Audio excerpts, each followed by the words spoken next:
শুভ সকাল সবাইকে। সবাই কেমন আছো? আশা করছি সবাই ভালো আছো। আজকের ব্লগটা আমি সবাইকে সাথে নিয়ে এখন থেকে শুরু করছি। আর এখন বাজে সকাল 10টা। আর বাচ্চাকে নিয়ে যেহেতু সারা রাত ঘুম ঠিক করে হয় না, তো এখন উঠতে উঠতে ঠিক 9টা-10টা বেজেই যায়। এখন সবার প্রথম আমি বিছানাটা গুছিয়ে নেব। আর সকালে উঠে প্রথম যে কাজটা থাকে সেটা হচ্ছে বাচ্চার ডাইপার চেঞ্জ করা। ঘর যতই এলোমেলো হয়ে থাক না কেন, আগে বাচ্চার কেয়ার করতে হয়, তারপর ঘরের।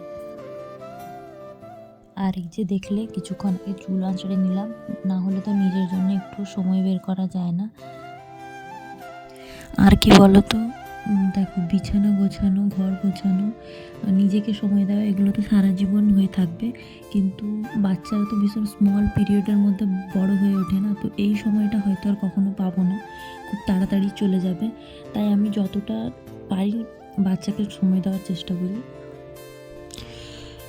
আর এখানে আমি ওকে ওদিকে শুয়েছিল, ওদিক থেকে এদিকে তুলে রাখলাম, কারণ ও না সারা রাত ঘুমোয় না, আর দোলনার মধ্যেও ঠিক শুতে চায় না। ওই জন্য আমি ওকে এদিক থেকে ওদিকে তুলে রেখে বিছানাটা আগে পরিষ্কার করে নিই। আর সারাদিন আমি বিছানার মধ্যেই সব থেকে বেশিও থাকে, তাই বিছানাটা এখন প্রায় সময়ই এলোমেলো হয়ে থাকে। আর আমি জানি না প্রায় বাচ্চারাই এরকম হয় কি না। আমার বাচ্চা তো ওর আমার কোলে, না হলে ওর ঠাম্মির কোলে, সারাক্ষণ কোলের মধ্যেই থাকতে পছন্দ করে। নিচে নামিয়ে দিলেই, তারপর রেখে দিলেই, ওয়াশিং মেশিনে আগে থেকেই কাপড় দিয়ে রেখেছিলাম, হয়তো কাঁচা হয়ে গেছে, এবার ওগুলোকে শুকোতে দেবো। আর আগের দিনের কিছু ভেজা জামা কাপড় ছিল, তো সেগুলোকে আগে মেলে নেব। আর এখানে আমি এখন আমার বাবান সোনাকে নিয়ে একটু ঘুরু করছি, কারণ ও কিছুতেই ঘরের মধ্যে থাকতে চাইছিল না।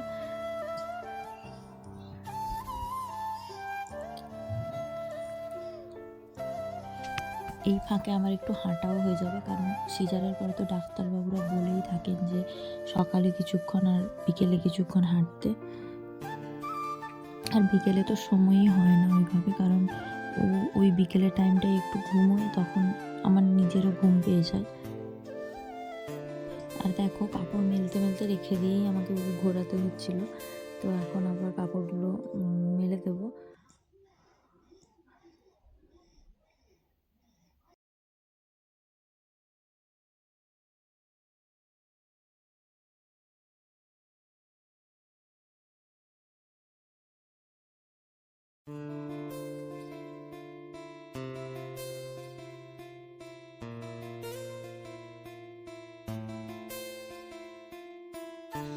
আর চলো তোমাদেরকে একটা জিনিস দেখাই। কাপড় শুকোতে শুকোতে মনে পড়লো যে এটা তোমাদেরকে দেখাই। আমাদের ঘরে একটা লাউয়ের গাছ হয়েছে, লাউ শাক প্রচুর হয়েছে, আর সাথে লাউও অনেক হয়েছে, তুলে খাওয়াও হয়েছে প্রচুর।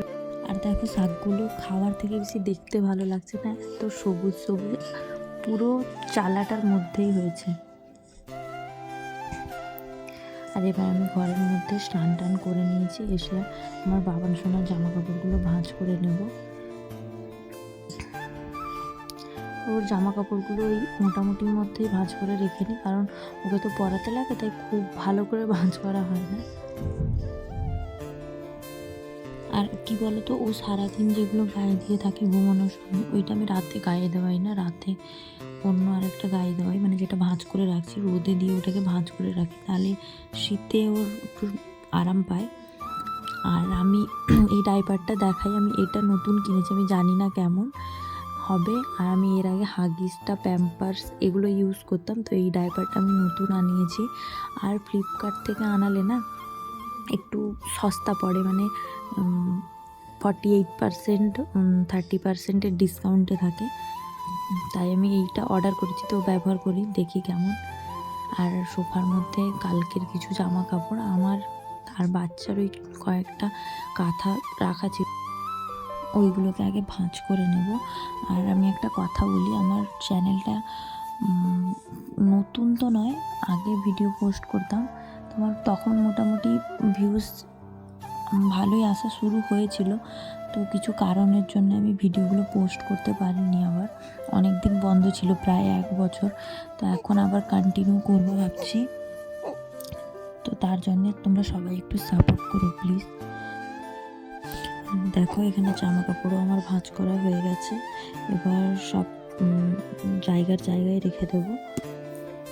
আমি বাচ্চার জামা কাপড়গুলো না ছোট ছোট ওই গামলির মধ্যে আর একটা ট্রের মধ্যেই গুছিয়ে রাখি, কারণ ওর জিনিসপত্র তো এইভাবে না রাখলে কী হয় বলো তো, আলনার মধ্যে রাখা যায় না।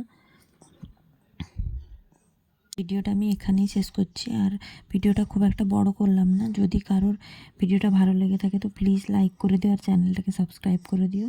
চলো দেখা হচ্ছে পরের ভিডিওতে, ততক্ষণ সবাই ভালো থেকো, সুস্থ থেকো।